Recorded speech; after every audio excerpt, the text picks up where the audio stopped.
Here I am, still at home. I am going to be going to the center later, but I want to make sure that I have this conversation with you all right now. I just got off of a Zoom call with a dear friend. I think that the live is here now, so I'm going to say, Rhonda, the working title of this is Out Yourself. The reason why it has immediacy and urgency for me is in this present time when we have been talking about Roe v. Wade, and of course, I pivot to race on every opportunity, and it's always every opportunity. What's important here, I think, is to talk about the importance of letting your convictions and letting your position be known. It's important, y'all. Without being able to risk, without being willing to risk, your convictions might never be known. This happens a lot. And while it is important to do the internal work and to have a strong internal fortitude and rigor when it comes to formulating your individual convictions and your individual praxis. Once that's done, it cannot, or I hope it doesn't, only stay there. I was just having this really interesting conversation, and for the sake of anonymity, I'm going to anonymize the person. She lives up in Ontario, Canada. She is an academic in the sociology department of a relatively major university up there. And she teaches as well as is going for her terminal degree. And she got a less than satisfactory recommendation, or a less than satisfactory assessment evaluation from the person who does her ultimate grading. Now make no mistake, she did not get that from other people. She actually earned a satisfactory. But the white man decided he was going to override everybody and give her an unsatisfactory. Let's put that aside, because actually that's the least important part of the story as I see it. Well, everybody knew that he had done so. And she did get support. But on the down low. I want to talk about that for a minute and how that's not nearly as helpful as you think it might be. So she got a message in her direct messages that was basically saying, I stand with you. This person was wrong, and I hope that you're okay. That sounds terrific. I mean, it sounds like encouragement. It sounds like standing for and with. Am I right? But it's not really. One of the first things I asked her when she told me about the message that she received, it was actually an email. When she told me about the email that she received, my first question was the guy who gave you the unsatisfactory, was he CC'd in? This is so crucial. It is not enough to give support when it will cost you nothing. I'm going to pivot for a moment here and talk about my own experiences over the last 15 months. I have gotten a lot of down low support. People sliding into my direct messages or emailing me or doing any of a number of things to say that they stand with me. Here's where I lose them. When I say, are you willing to say this underneath the incendiary and insulting and inaccurate comment? Are you willing to be public in your support? Crickets Almost always. Crickets.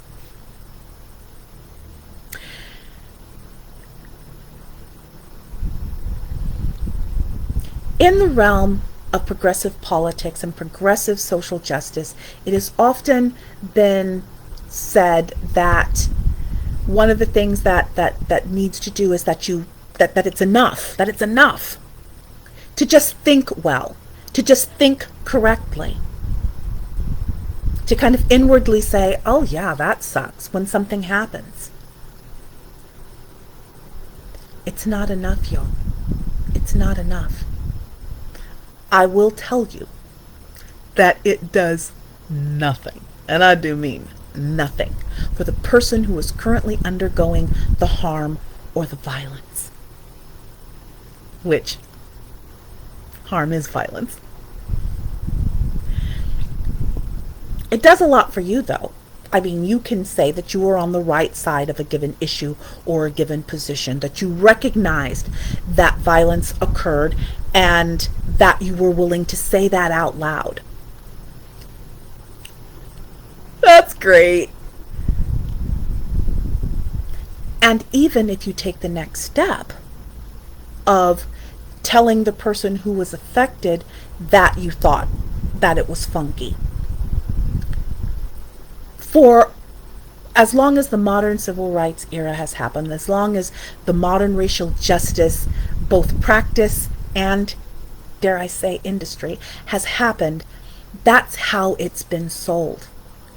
That you can just think good thoughts internally, that you can have right mind.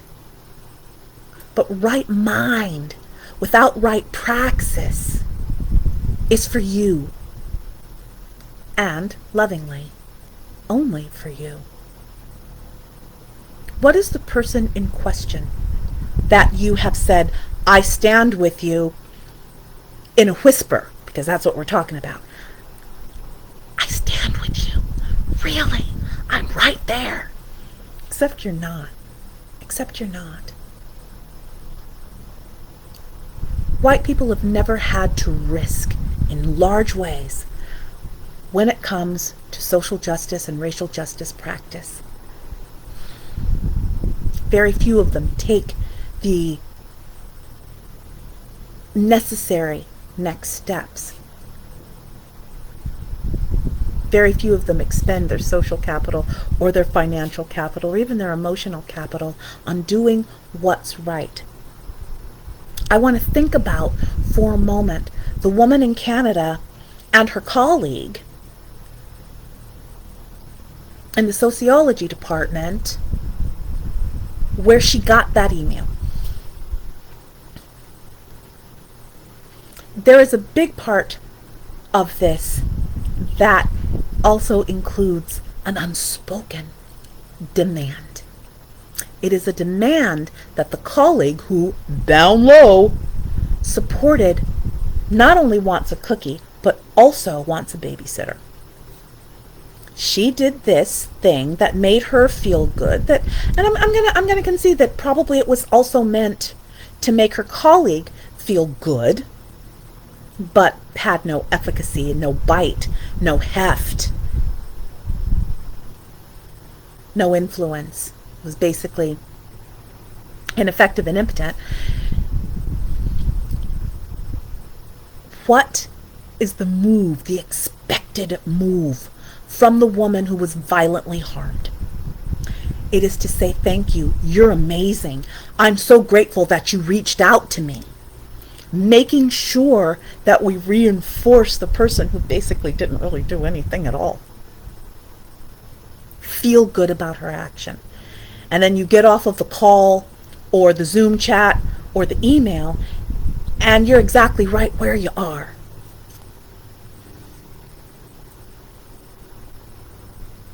How is that standing for and with? How is that lessening and mitigating harm? You got to out yourself. This is going to be crucial as we go into the 2022 elections. You got to out yourself. If you are incensed about the decision from last week, you got to out yourself and say that you are. instead of kind of cringing and hoping no one sees you by the coffee machine. When it comes to race, you've got to out yourself there as well. There are quite a few topics that I want to do hot takes on, and then things keep on coming up. But overarching, when we start talking about Roe v. Wade, when we start talking about the 2022 elections, if there is nothing else I get into your ear, I want it to be this. Racial justice practice is a lot of things, and one of the top ingredients for the cake of racial justice is courage and risk. So 2 ingredients. But risk incorporates courage, and courage incorporates risk. It is amazing how little white people are willing to do for us. And whatever little that they do, they want us to expend gallons of emotional reinforcement and, dare I say, supplication and almost obsequious approbation, gallons and gallons, for what amounted to a teaspoon of risk that they took. You can see the disparity there, the dissonance there. So let's go back to Canada for a minute. Let's go back to Canada and think about what it actually might have cost that colleague, this tenured colleague, who really doesn't have anything to lose. What would it have looked like if she had CC'd that man? Not BCC'd, no. CC'd that man, so that all 3 of them would know that she stands in support. What if there had been more of them in the sociology department that had stood with her? And there was little to no risk there at all. She had already received satisfactories from her peers. It was hijacked and overruled, but she had received satisfactories. So it's not as though anybody would have been going out on a limb. I want to come back to Lace on Race for a moment. This in no way diminishes my gratitude for people who took what they felt was a risk in direct mailing me, in calling me, in going into my direct messages, both on Lace on Race and on my personal page, in emailing me, both on my personal page and in the Lace on Race email, to tell me that they stood in support of me and what was going on was just absolutely awful. This has happened all during these 15 months.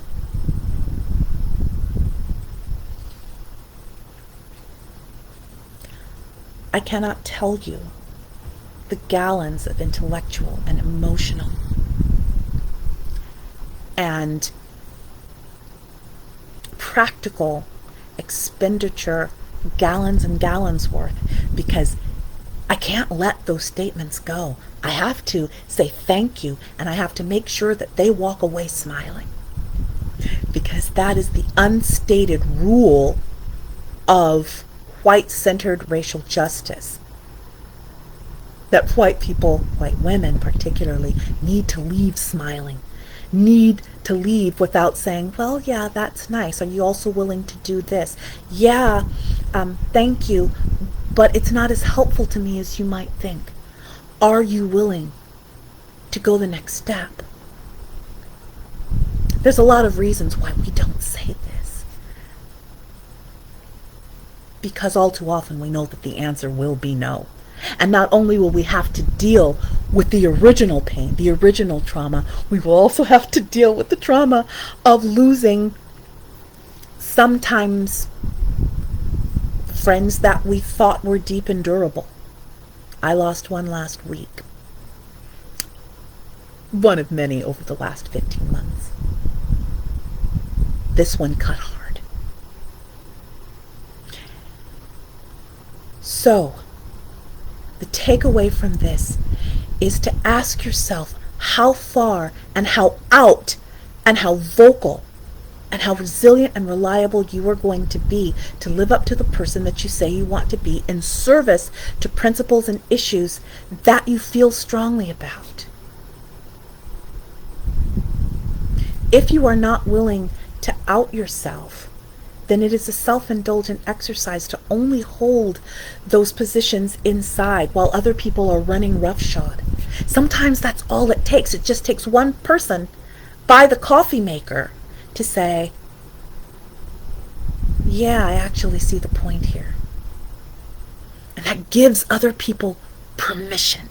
It gives people permission not to be consumers and then purveyors of the status quo. Your speaking out, your outing yourself gives not only permission but encouragement for other people to do the same. One reason that what happened last week happened is because of the 70% of Americans who are for bodily autonomy. That's not only blue hats, red hats too. Most of that 70% stays silent. They stay silent in their workplaces. They stay silent at neighborhood barbecues. They stay silent in their congregations. And so it makes it seem like a relatively small cohort has way more influence than it actually has. One reason that we have not been able to consolidate the gains of the last 65 years in general, and let's bring it really home, the last 2 years in particular of the so-called Black Spring, is that people got really silent. People decided that their thoughts and prayers were going to be enough. And they also decided that direct messages on the down low was activism. Let me tell you, it is not. So as we go deeper and deeper into 2022, into the elections, into the various issues in our own localities, states, and regions, we need to remember that if we do not speak out, if we are not coming to be seen as the majority opinion, we will always be playing defense, we will always be playing catch up. And our numbers will always be minimized or denied. That's true in terms of this current crisis. That's true in racial justice in general. That's true at the water cooler and at the coffee bar. It's true in the fellowship hall. It's true at the backyard barbecue.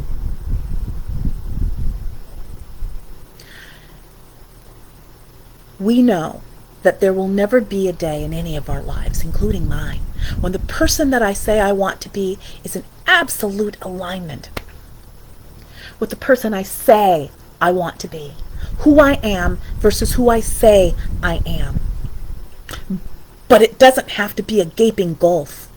And one way that we can make this smaller and smaller and smaller and smaller, from so big a Mack truck could drive through it to just enough room for a Snickers, I'm hungry, is to be able to out yourself. You're doing it for the person you're talking to. You're doing it for your own internal, because your internal scripts drive your praxis, y'all. And you're also doing it for the cheap seats. You may not convince Steve at the coffee bar of your position. But you know what? Melinda's listening over there. Mei Ling is listening over there and feeling silently affirmed. You are not only who you say you are the person you purport to be out loud when you take it outside. And if you are not willing to do this, don't be surprised when you're run roughshod. Those who would take away our freedoms, those who would take away our autonomy, have no problem being loud. And their bloviating absolutely drowns out our relative whispering. Now I want to be careful here, because you know how I've always talked about it's not just enough to take a sign and shout, shout, shout till you're hoarse. That's not what I'm talking about here, because in a way, that's actually a whisper, because if all you do is you have a sign and you walk around for 20 minutes and then you go to Marie Callender's and have pie in the cities where there are still Marie Callender's, that was a flash in the pan. What we are talking about here is reliable, resilient praxis for the long haul. Because if you're going out and holding up the sign, but you're wearing a hat that covers your head and you're wearing a mask so no one can see you, that's still the down low. You need to be willing to not use pseudonyms. You need to be willing to show your mug. That's why it's a rehearsal space at the Lace on Race Cafe, in the bistro and in the dining rooms, that we ask for your name, your real name, and your real face. It's not just for our purposes, although it is definitely for our purposes. It is also for the purposes of you learning to practice how to live your life out loud. And yes, make no mistake, there is risk inherent in that. I mean, one reason that I take as many hits as I do is because I'm not covered in a mask. It's because people do know my real name. It's because my life is transparent.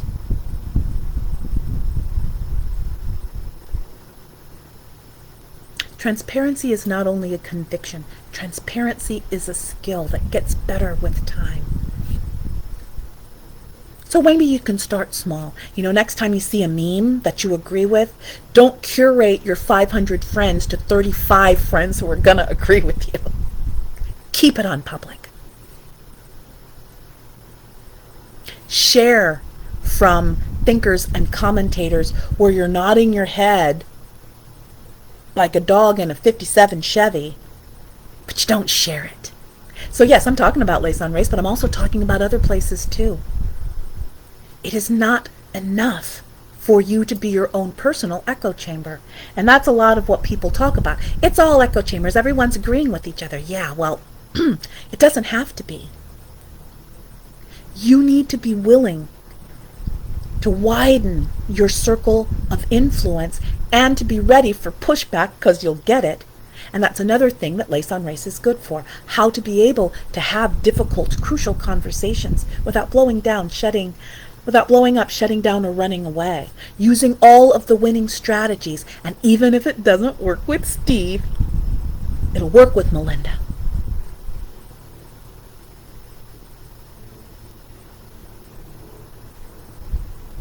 So, courage. Standing up, sticking your neck out of the mole hole, out of the gopher hole, out in the front yard, because I've got a lot of them, and being willing to stand and be counted, and not just a one and done. Every day. Every day. What happened in the dismantling of 50 years of bodily autonomy was because we allowed a relatively small cohort of people to dictate both the language and the agenda. Also, the framing. That's on us. And it's really easy to pivot to almost any other social issue, including that of race. There are more of us than the media wants to believe there is. And you know what reinforces that? Our silence. So, a couple of queries. What would it look for you to live your life fully out loud, on both the macro level in terms of major social issues and at the micro level, at the water cooler, or when you're drafting an email in support of a woman who needs more than your self-aggrandizement?